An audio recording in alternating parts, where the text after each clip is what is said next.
মাছের পাগাল দেখে জাল ফেলা হয়েছে, এখন দেখা যাক। এখানে প্রচুর পরিমাণে কোরাল মাছ আছে ভাই। মাছ কি থাকে? এ মাছ আছে, দেও ভাই, জাল না ছেড়ে। দর্শক মাছ আছে, দেখা যাক। ও বড় বড় বিশাল সাইজের, বিশাল।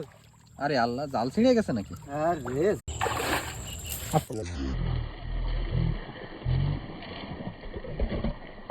মাছের পাগাল দেখে জাল ফেলা হয়েছে, এখন দেখা যাক। এখানে প্রচুর পরিমাণে কোরাল মাছ আছে ভাই। মাছ কি থাকে? এ মাছ আছে, দেও ভাই, জাল না ছেড়ে। দর্শক মাছ আছে, দেখা যাক। ও বড় বড় বিশাল সাইজের, বিশাল। আরে আল্লাহ, জাল ছিঁড়ে গেছে নাকি?